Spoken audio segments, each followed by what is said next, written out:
You all for joining us. We're really pleased to be here this evening. And if Shaq, if you could please go to the next slide. We are a membership organization, as many of you know, and this is part of our Business Extra series. Started way back in the early days of the pandemic as our Business as Unusual series. We've now migrated into more permanent times, new name for new times. And it's an ongoing program of high-profile webinars with speakers such as who we have tonight. Some of you may know our London region chairman is interviewing quite a few high-profile people as well. So it's something that we're very proud of, that we've adapted to these new times quite well. Our quick agenda. So I'm going to say a little bit about joining the IOD. Of course, we have to let people know the benefits of membership. Then we'll go through introductions and straight on into the interview for the evening. So of course, IOD, we are a membership organization based in the UK, but with international ties. Go to the next slide, Shaq. We've got a lot of benefits to membership, legal and tax helpline notwithstanding. Of course, the meeting spaces and lounges. Some of you know about 116 Pall Mall, which is a fantastic headquarters location. We now have the IOD City Hub at the Tower Suites Blue Orchid Hotel next to Tower Hill and Tower Gateway stations, so very well placed. And of course, we offer lots of great professional development and training courses, the only group that does a certified director, qualified director program. And of course, we have a lot of influence and links into the government, as well as organizations like the Bank of England, who we meet with twice a year. So that's our pitch there. We're doing a bit of a special right now on membership, so of course, please have a look into it.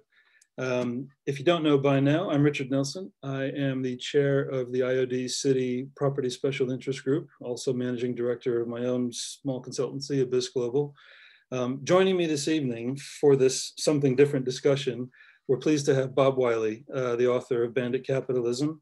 Bob's got a great background in reading his resume. It's full of interesting twists and turns. He was a journalist with the BBC Scotland for many years, also senior advisor to the leader of Glasgow City Council for almost 2 years, and done a significant amount of work with some of the unions such as Unite and more recently GMB. So we're really pleased that he could join us this evening. And then coming in a little bit later is going to be Amin Abushagar, who is the Senior Policy Advisor on Corporate Governance to the IOD. So very well-placed individual to talk to us about corporate governance and some of the changes that may be coming that we as directors need to be aware of. So, so without further ado, we'll launch straight into the discussion and ahead of schedule, which is always good. Just to highlight for those of you, if you can see it without my background cropping it out, Bandit Capitalism is the book Bob wrote recently. And I met Bob a few months back through some mutual friends and we had a fascinating discussion about the book and the background to it and why he wrote it and so forth. And I thought, you know, there's so much attention being paid to environmental and social issues, and the governance side really kind of gets overlooked. And yet there's a lot going on out there that we need to be concerned about, especially as the IOD and our mission to make better directors and adhere to good governance. So with that as kind of setting the tone, Bob, if I could ask you initially to give us a bit of, in your own words, a bit of background to the Carillion story and sort of help us set the stage, if you will, as to how it came about. Well, good evening, everybody, and thanks for clocking in, and thanks to you, Richard, for setting all this up.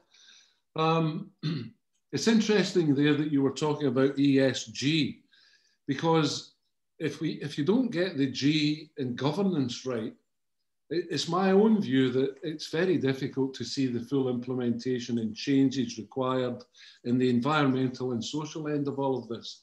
So tonight's discussion is very seminal to not just the issue of governance, but actually the future development of the British and international economies in actual fact. So where should we start? Well, with Carillion, I suppose, strangely, one might want to start in Siberia. In the mid-1990s, in the sale of the century, most of the state assets owned by the Russian government were flogged off in the final stages of their attempts to privatize the Russian economy. So in Siberia, Norilsk Nickel, the biggest nickel company in the world, and then Sidanko, the biggest oil company in Siberia, were both sold off to Russian businessmen, in inverted commas. Most of them turned out to be ex-senior figures in their own areas from the Communist Party of the Soviet Union. And the sale of the century then created a gangster capitalism. And everybody listening tonight will obviously be aware of the idea of the emergence of the oligarchs. People in the Soviet Union, people like Vladimir Putin, who one time in his life was a bureaucrat in the Russian state machine. And according to Bloomberg, because he was the guy that bought the Siberian oil and the Siberian nickel, according to Bloomberg, he's now worth $29.3 billion. As they say in Glasgow, nice work if you can get it. So the basis of that leading to bandit capitalism is the central link in looting the state. The Russian oligarchs are where they are today because they looted the Russian state. The premise of Bandit Capitalism, the book, is actually the Russian oligarchs have British cousins, the British oligarchs. And prime examples of British oligarchs turned out to be the directors of Carillion, because Carillion made its money essentially and made huge payments and salaries and windfalls for its directors, basically on the basis of looting the British state in the shape of British government contracts. So the headline figures to start are, perhaps should be a question. How do we get from the position where Carillion is a company with £5 billion turnover every year? In 2016, its annual report says it has £41 billion in contracts, in its contracts pipeline. And yet we finish up with a company which owes £7 billion to its creditors and has only £29 billion in the bank, in what became the biggest collapse of a major company in Britain since the Second World War. It's a great question. And I think some of the issues that certainly we talked about offline and some of the issues our audience may be interested in contemplating is what was the motivation, I think, for the directors to take it to that stage, to take it to that state of being?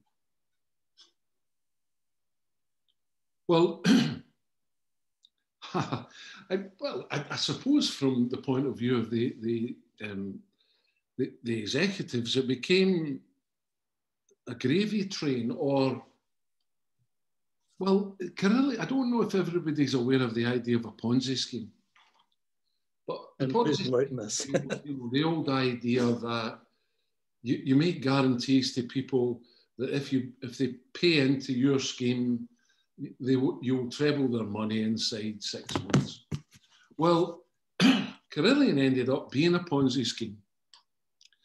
But in contrast to most historical Ponzi schemes, where people like Max Bidoff, I forget his second name, but some of the great scammers in British economic history, they've finished up in jail. But the Carillion directors may have finished up of being accused of plenty, but they're not in jail. So the Ponzi scheme for them meant self-enrichment at great extent, and to some extent at the expense of the workers that they were leading. For example, Richard Howson and Richard Adam, who were respectively the chief executive and the finance chief at Carillion, had something like £1.8 million paid into their own personal private pension schemes in 5 years. When Carillion went bust, the Workers' Pension Fund was owed £990 million. So it's one law for the rich who got rich and one law for the poor who didn't. It brings up some interesting questions for directors, because obviously, you know, we go into business to do well and do well for ourselves. There may be some moral and ethical questions that we're on the verge of getting into discussion around here, as in terms of, you know, when is enough enough.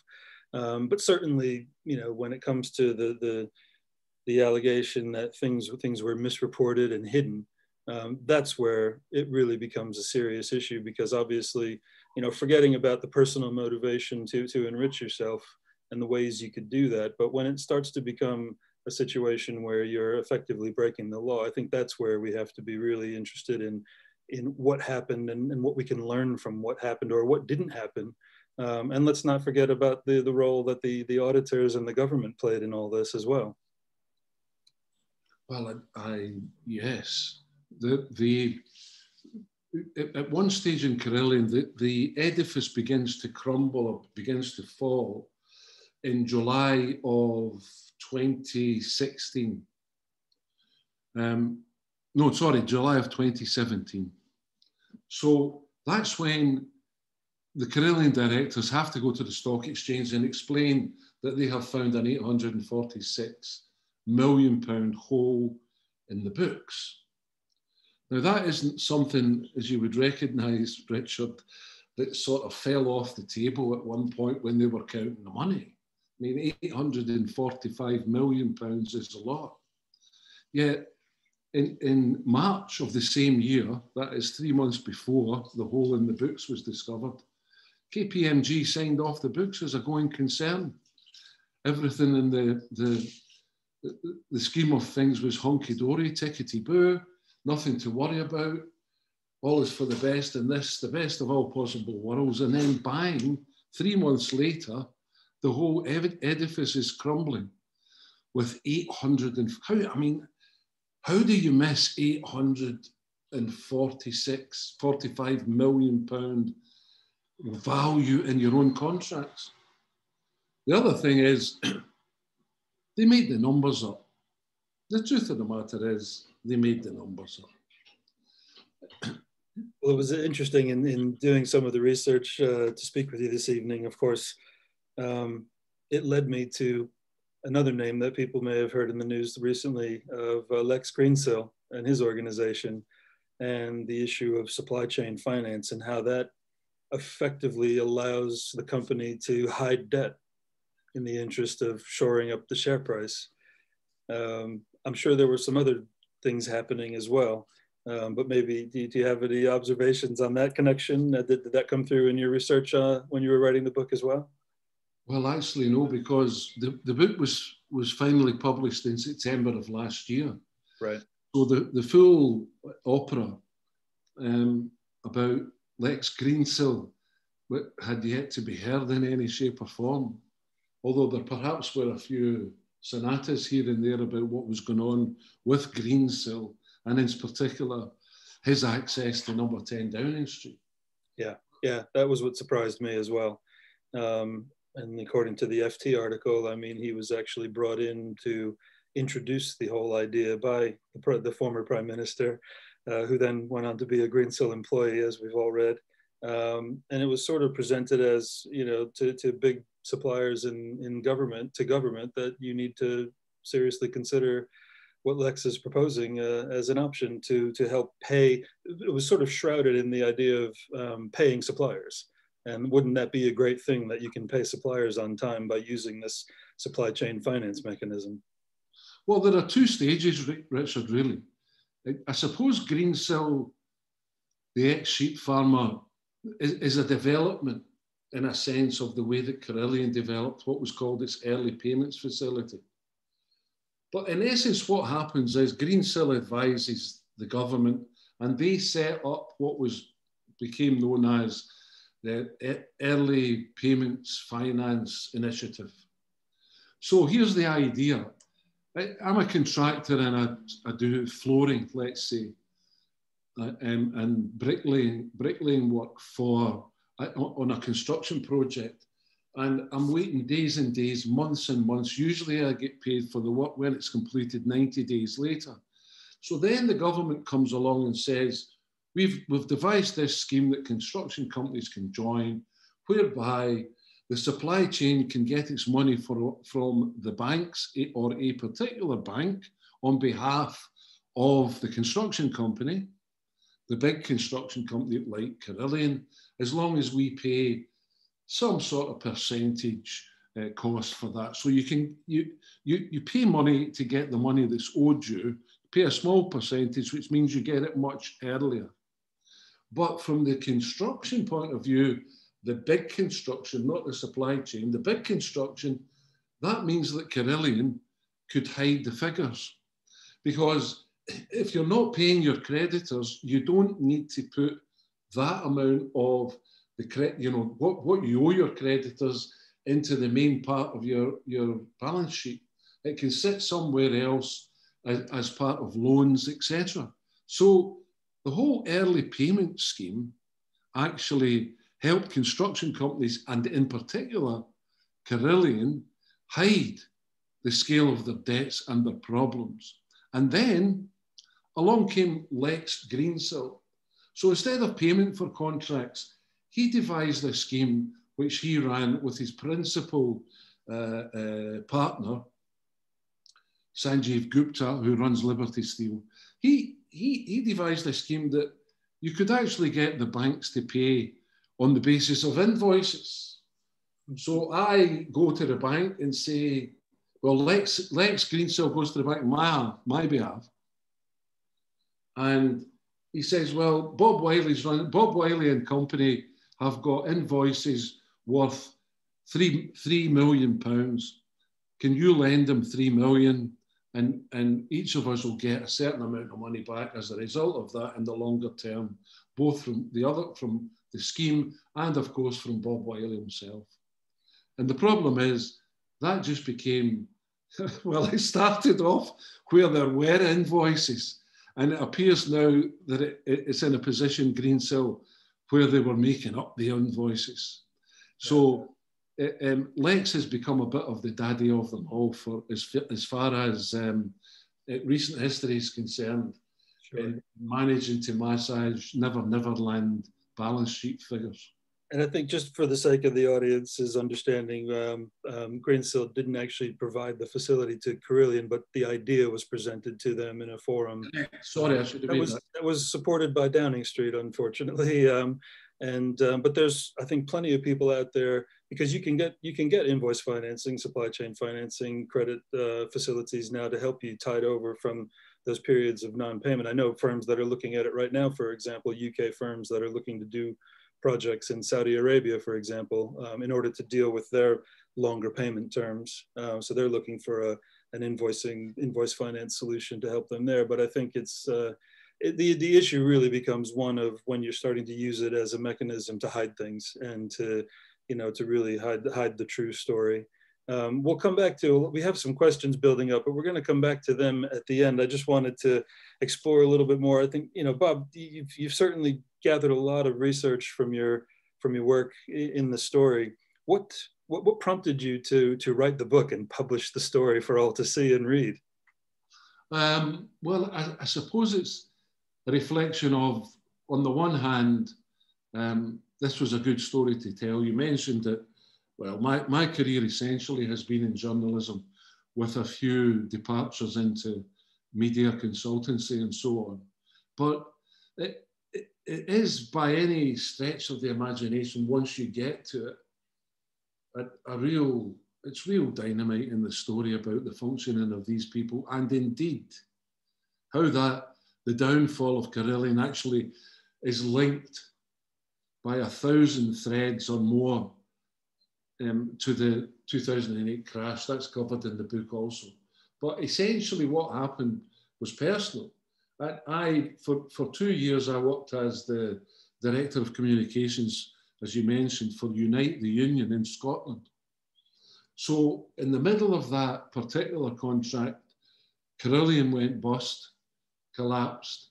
And the union, to some extent, in terms of the workers who lost their jobs and lost money and everything else, the union attempted to pick up the pieces. So I was involved in actually organising some of the stuff for workers about where they could claim unemployment benefit, retraining. There was meetings in sort of 4 or 5 cities over a period of 2 or 3 weeks for the workers of Carillion.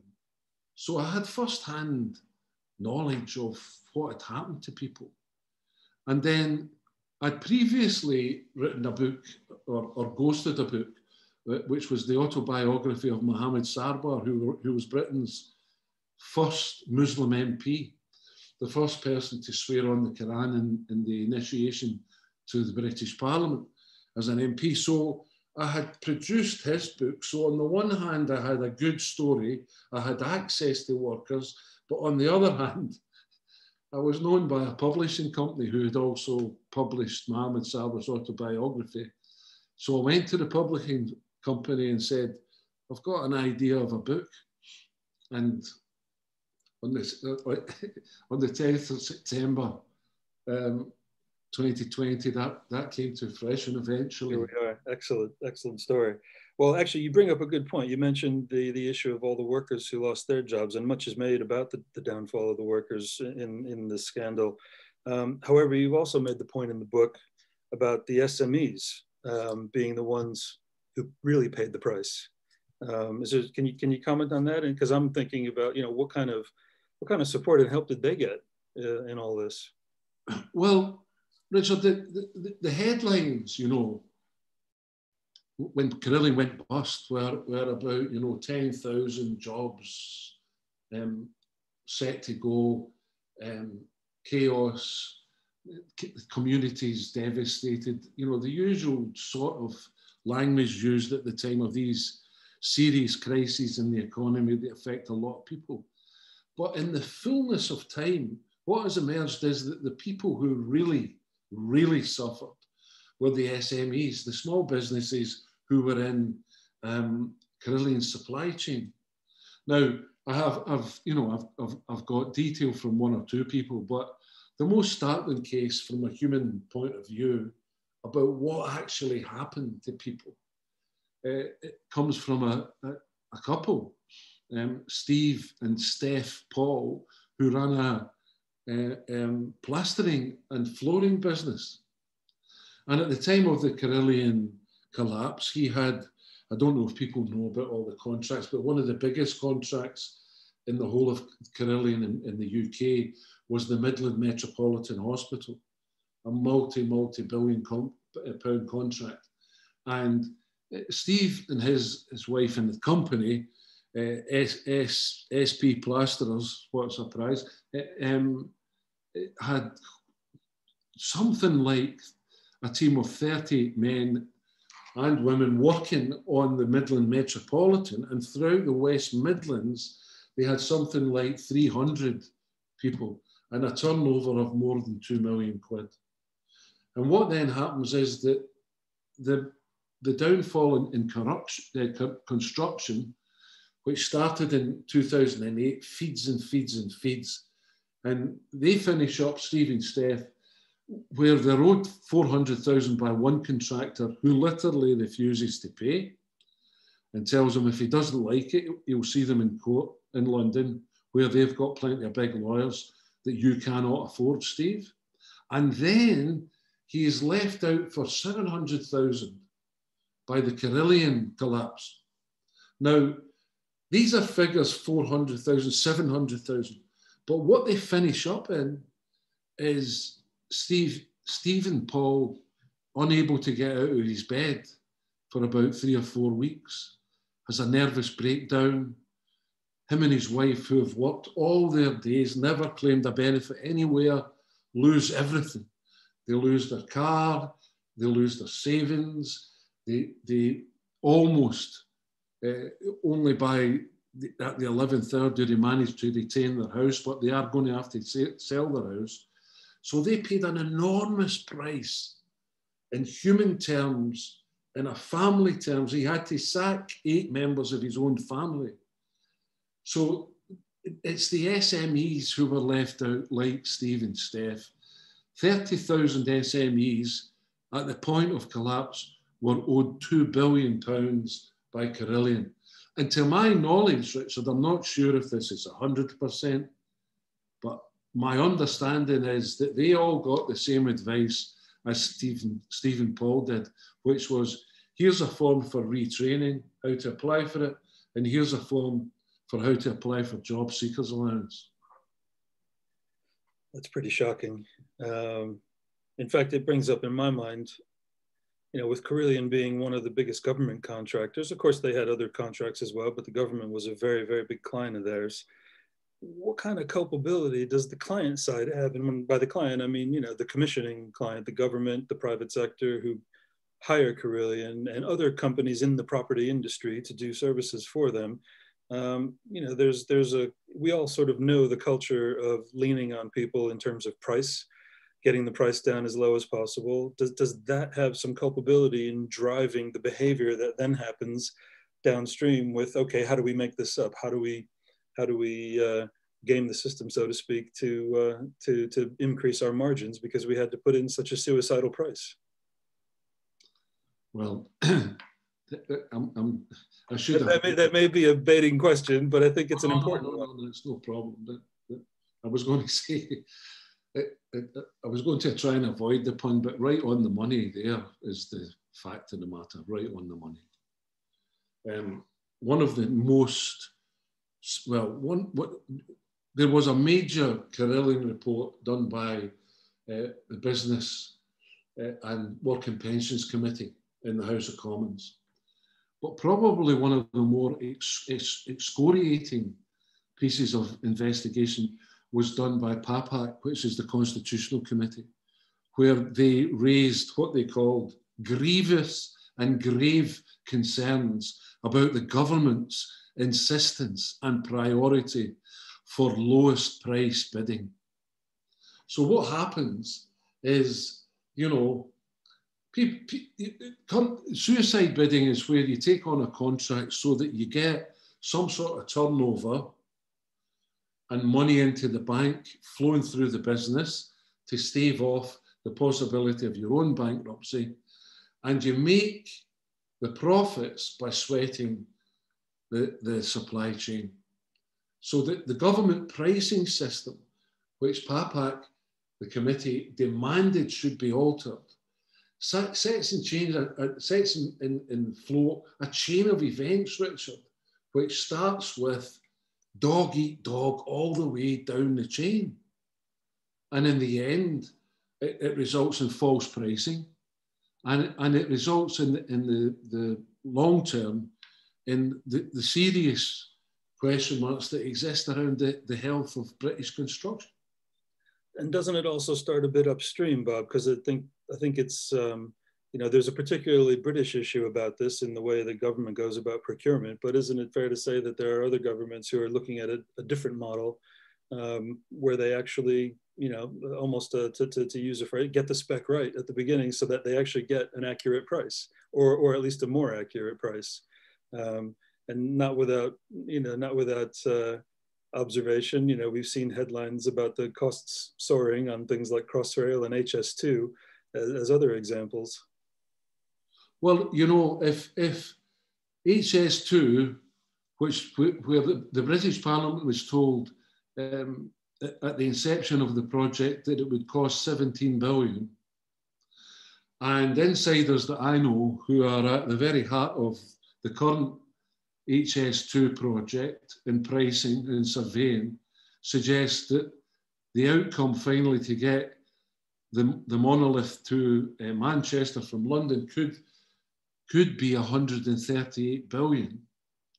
If that's a successful procurement chain and process, God help us, Richard, for what failure looks like.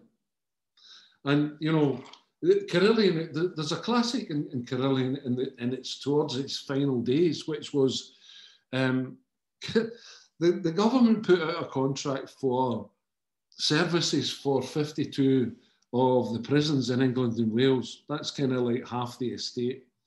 And Carillion bid £15 million under the government suggested guidelines for costs.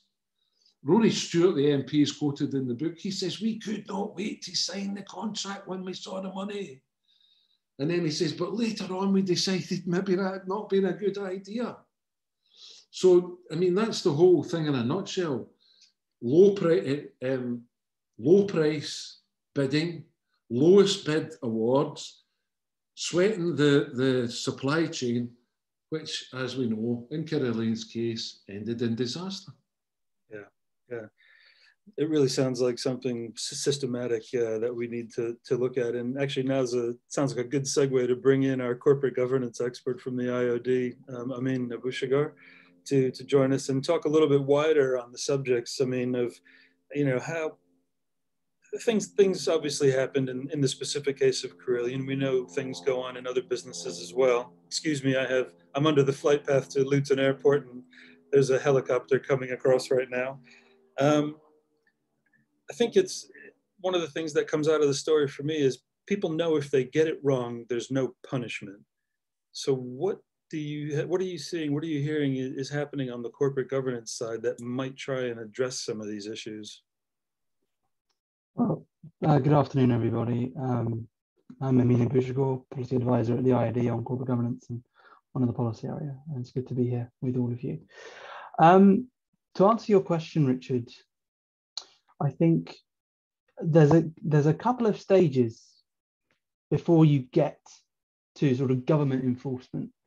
The first step is you have to try and figure things out individually as a director of a company, as a company, right?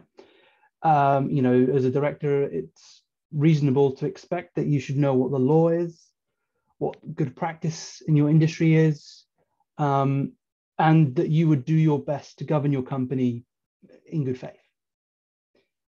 If those things don't happen, then the next step is industrial self-regulation.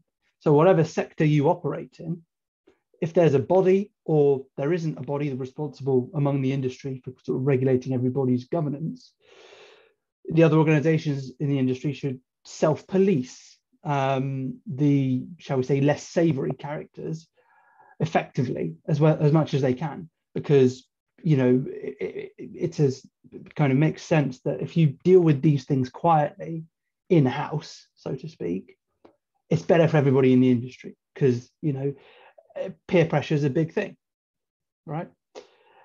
But when that doesn't work, then that's when government enforcement should be the sort of primary mechanism of dealing with bad actors. And that can take the form of regulatory intervention, new regulations, or legislation from Parliament. And I mean, these things are often mandatory, and they force accountability and they force governance changes onto companies and industries, which they could have avoided if they just behaved better or regulated themselves better or governed themselves better. And in the case of the construction and the property sectors, I think governmental intervention is long overdue because of everything Bob's been talking about, the litany of construction scandals, project overruns, supplier late payments, business model dysfunction, and so on. Interesting. And actually, I'm going to ask a question. I was going to wait till the end for audience Q&A, but there's one that's gone right to the top, which I think goes right to what we're talking about. Do you think that the BEIS consultation on corporate governance and audit that's currently going on goes far enough to solve the problems highlighted in the Carillion case and other similar failures? So it might be sort of helpful for me to just briefly explain what that paper is. So I was going to ask that same question. No problem.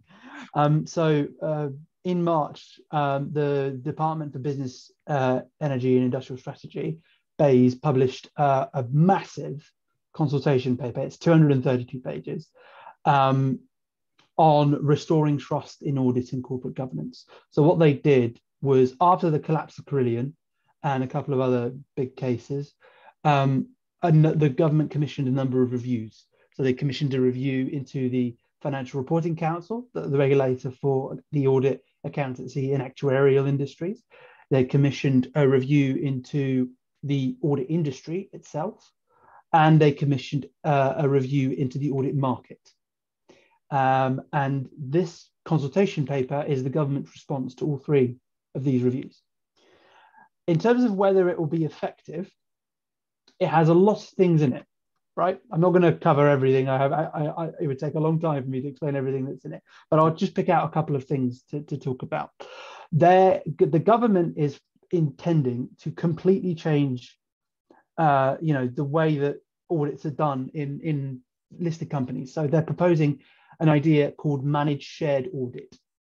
That is basically the idea that for a FTSE 350 listed company, if a member of the Big Four, KPMG, Deloitte, EY, PwC, is appointed to lead a group-wide audit, they must also appoint one of the smaller audit firms, the challenger firms they're called, to conduct a meaningful proportion of the audit. And the reason behind that is to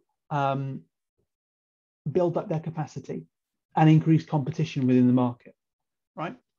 Now whether that will work, jury's out.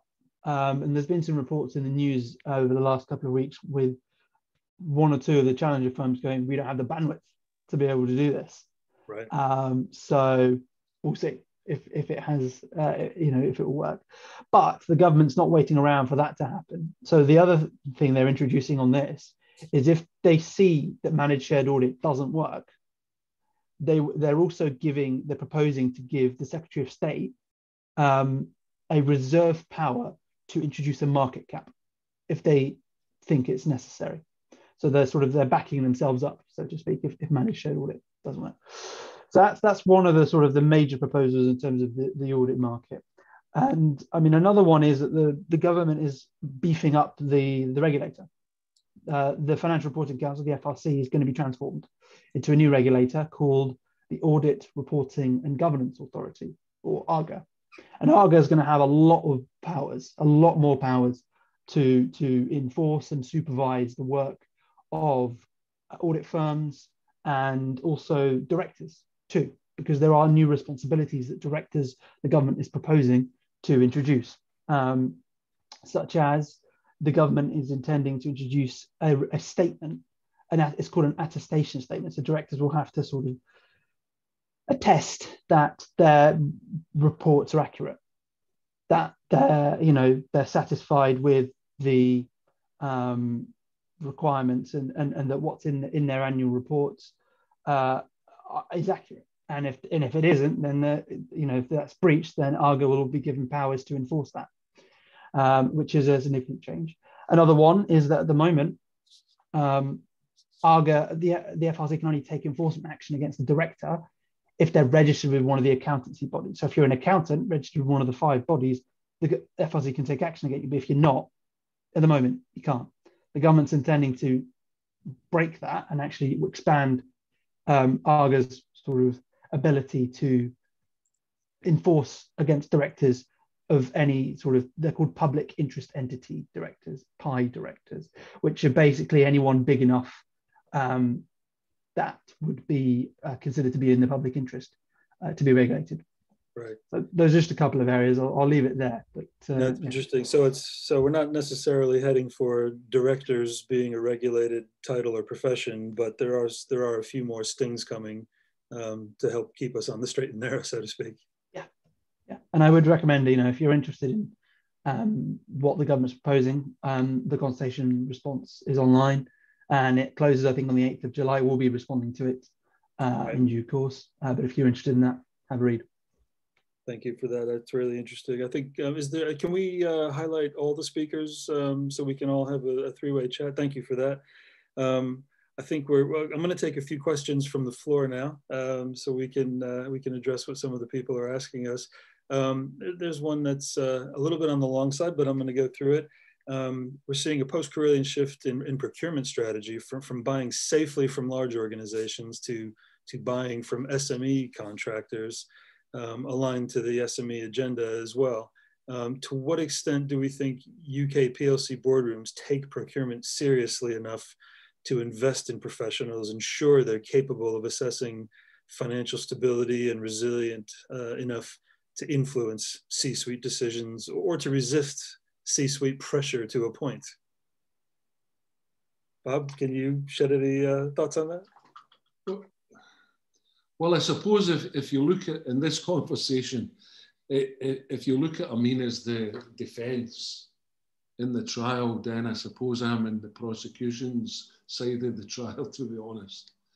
Because I'm just not sure. Well, I know for a fact, right, put it this way to answer the question, I know for a fact that there are big construction companies which seriously consider their own position, business ethics, governance, and so on. But there are equally other companies where it's recognised that there are out there Carillions marked 1, 2, 3, 4, 5, and it's only a time waiting for the accident to happen. The other thing which I think leads from that if one says that there is hardly any spirit and an esprit de corps amongst the big construction companies in particular to brandish governance and fairness and equality and transparency onto the banner. The other thing is that the regulatory system is a chumocracy. It's the chums investing in investigating the chums. It's a huge section of them seem to have gone to the same university or public school, and there's a sort of carousel of it's your time to go and become the chief regulator for X, Y, and Z, and the end result actually is that very, very little in terms of all the collapses, and even in recent times, has resulted in A, any changes amongst companies that are clearly visible, and B, the regulators taking people to task, even although on the 11th hour there have been some charges made against the directors of Carillion. The central thing I would say about the procurement issues raised by Amin is that, yes, that's a step. These are steps in the right direction. But the FT said that the report on procurement had avoided the elephant in the room, which was, in the British context, for example, the top 4 companies, auditors, made last year 582 million out of audit, and 1.8 billion as a result of their consultancy and tax services. So if I'm making the 1.8 billion, I'm not really going to offend in the payment of the 582 billion. I'm probably going to say that the sun's going to shine forever, and that's what happens. Yeah. I mean, do you have any additional comments on that? I think, Bob's identified a very, very big issue, which is the matter of loss leading, right?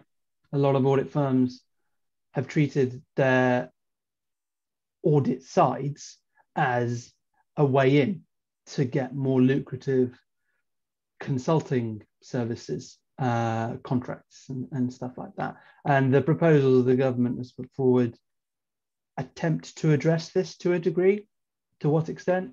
Don't know yet, we'll have to see.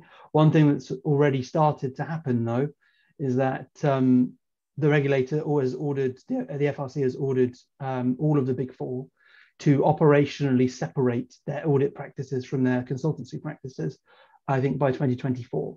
So they have until then to do it.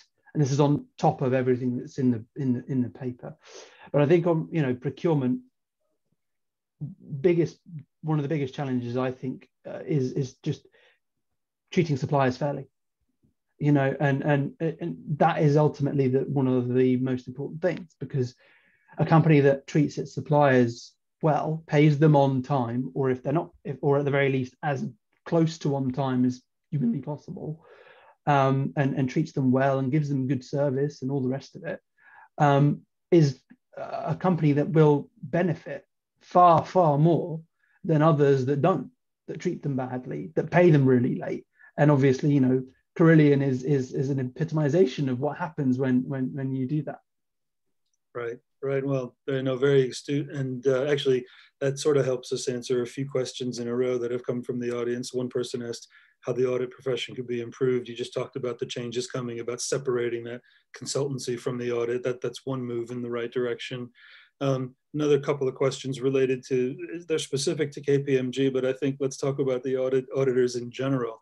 What culpability do they have if the numbers were made up, as we say? And was it a case of them not doing enough due diligence, or was it a very clever scheme by management to that you could excuse an auditor for missing something because management hid it so well?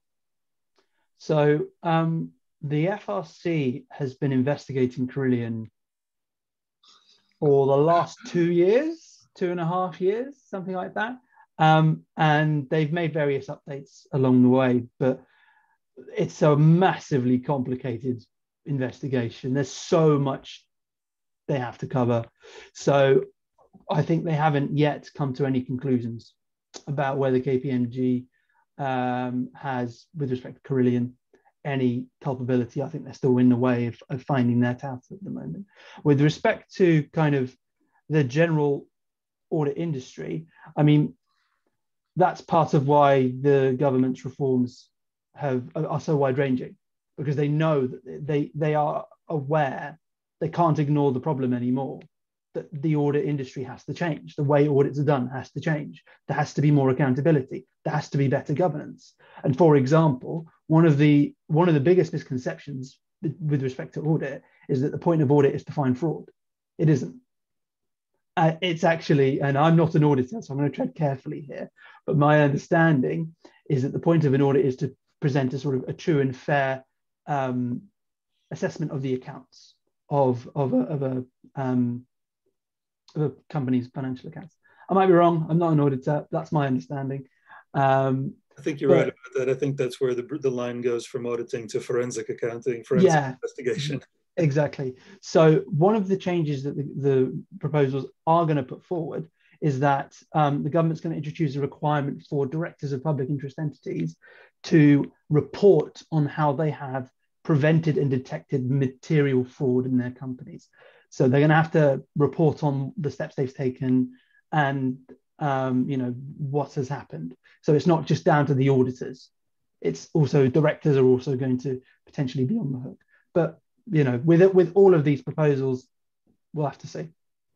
Well, and that drops right to a question that came up about our directors making these attestations. Is it realistic or practical? In theory, it sounds great, but is it going to work in the real world? Bob, any observations on that? Well, I'm interested in the phrase that was used there about the real world, because I'm talking about the real world. The sort of prosecution case here is that something has to be done about the state of things, because, well, essentially, the British economy is in danger in its development in the future in terms of the actual motor force of capitalism, which is to develop production and make profit as a result. I think the idea actually that directors should have to have the responsibility of sign off of the accounts along with the so-called independent audit, that seems to me to be a reasonable request. Surely that's because right now what happens is that the responsibility for collapses tends to go to the auditors, and the poor old auditors, to give them their due, can only deal with the figures as they are presented. Nonetheless, however, it is a fact that the auditors signed off on Lehman Brothers' last set of accounts. It's an absolute fact that the auditors signed off on Enron's last accounts. I think in both cases it was Ernst & Young, but I could be wrong in that, but I'm pretty sure about Lehman Brothers. And every single thing we've had recently in terms of collapses, from Thomas Cook to Patisserie Valerie, the accounts were signed off. So what we need is, I think, something to do with the regulatory system where change and their powers are increased, because what we have now is that the regulators tend to arrive on the scene after the death. whereas they really should be in the process of defining if the patient is ill, is the particular medical predicament going to be fatal, and try and intervene at a much earlier stage. You know, in the preparation, one thing struck me in my mind about all this, in the preparation for Bandit Capitalism, I had a series of long discussions with Ian Fraser, who wrote the book Shredded, about the collapse and infamy of RBS and the whole RBS imbroglio. And he said, you know, Bob, the problem we've got is that the regulators are supposed to be watchdogs, but right now they're lapdogs. So that's kind of where I'm coming from at the moment. Well, it sounds like from things like the new corporate governance and audit reform that's going on, and I think just from my perspective, public pressure. You know, the last year, despite pandemic and lockdown, we've had some really interesting things happen in terms of public demonstration, be it the BLM protests, the Extinction Rebellion protests. And interestingly, you know, maybe the leaders in the G7 are listening. They've now come out with they're looking at the global minimum tax for corporations, in particular the IT companies that are, you know, hiding offshore profits and so forth, or not hiding, but, you know, using the system to their advantage, let's say. But I think it's interesting that there seems to be a wave of movement coming. Are you guys sensing this as well? And I think we'll sort of use this as our wrap-up commentary before we finish up. Before I answer that, Richard, if I could just briefly highlight some of the attestations that I thought might be helpful for the previous question. One of them is that the government is intending to get boards to publish a director's responsibility statement where they disclose their assessment of internal controls and deficiencies, and that would be for PIEs, public interest entities. And the regulator, ARGA, would be able to investigate and sanction directors who fail to comply with that. The other thing is that at the moment, there's no way of knowing, there's no fixed definition of how much a company has in dividends that it can put out. And so the government is also proposing that a figure of they call it distributable reserves, has to be published in an annual report, and directors would be required to attest that dividend decisions will not jeopardize the future solvency of the companies. So those are just a couple of the examples of sort of attestation requirements. On the sort of the broader appetite for change, I'd say there is an appetite, and I think it's been building up for a long time, probably, you know, since the financial crisis in 2008, and maybe even before that too. I mean, ESG has become a much bigger thing over the past decade or so, and I mean, there's a reason for that. People are more engaged. People are ready for major changes in the way that business is conducted and run. I mean, there's a greater understanding that the current system isn't fit for purpose. You know, more, and that's why you sort of see more and more money pouring into ESG funds and financial products, and supply chain accountability has risen up the agenda in a way, you know, in a big way, like with Boohoo, for example. And so the fact that the government had to do these reviews and then publish this consultation paper is evidence in and of itself that, you know, corporate governance in the UK needs changes. So yeah, there's an appetite, I think, for better governance, not just here, but around the world too. Indeed. Bob, any final thoughts? Well, my final thought perhaps would link to a much wider and bigger issue, which is the whole idea of the ethos of capitalism, which became from the 1970s onwards, embracing the phrase for the maximization of shareholder value. And I think actually that if one looks at, well, if you read the FT as I do every day, time and again, the FT is raising issues about where we go with the continued insistence or almost legal adherence to the idea of the maximization of shareholder value, because once you get into that game, you're going towards a position where the share price and share value is linked to what chief executives get paid. And they then use that central idea as a guiding light to maximise shareholder value at all costs, even if it means fiddling the books, even if it means indulging in billions of pound buy-offs to pump value into the share price so that their salaries are greater, and so on and so forth. So I really, you know, at the global countrywide level of all of this, that has got to be looked at. And in particular, you know, the old phrase is that in change, the winds may blow at the top of the trees first. Well, the Round Table in America, which is the sort of a collection of the major banks, insurance companies and corporations in America, which meets once or twice a year to guide and consider things coming forward, last year raised the very issue that our adherence to MSV now needs to be question marked.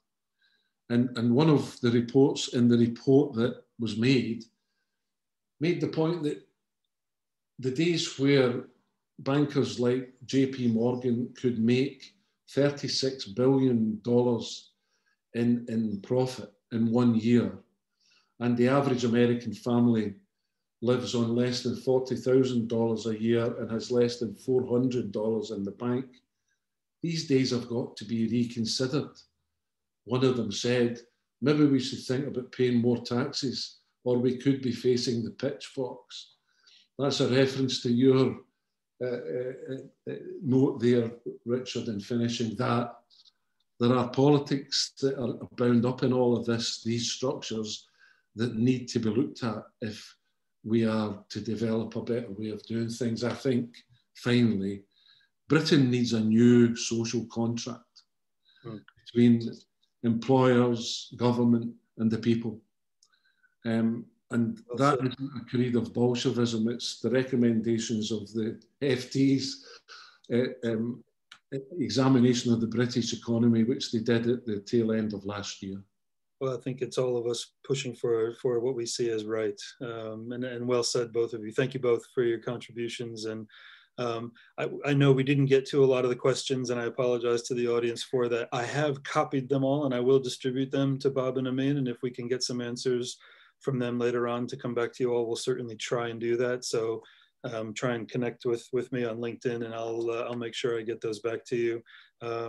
And hopefully we can answer some of your further questions. Thank you both very much. Really appreciate it. It's been a really informative session. I hope everybody got a lot out of it. Unfortunately, I have to do a few closing comments for the audience. So Shaq, if we go to the next slide, please. So just to keep everybody 1 more minute, just to let you all know, we have our next session coming up Monday, June 21st, when our London Region Chair, Alistair King, will be interviewing Lisa Nandy, MP, Shadow Foreign Secretary. So please do join us for that free event. And here you can see some of our next events on our Business Extra calendar: Fighting Modern Slavery, ERP The Last Mile, and looking at opportunities in the Philippines with our international trade group. So hopefully everybody can join us for that.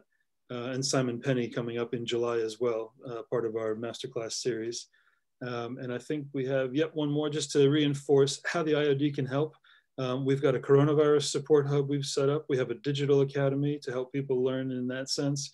And the information advisory service, which I mentioned earlier, great benefit of membership, free calls for legal and tax administration help.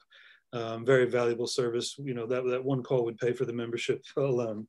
And then, of course, you can see the IOD pillars and platform, all the areas we cover.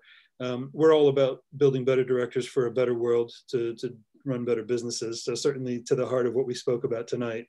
And we're the only organization that offers the chartered director qualification. So there's a lot of benefits to joining the IOD. Thank you all for joining us. I think we're going to wrap it up and leave it there. And please do come again and see our future events. Thank you very much.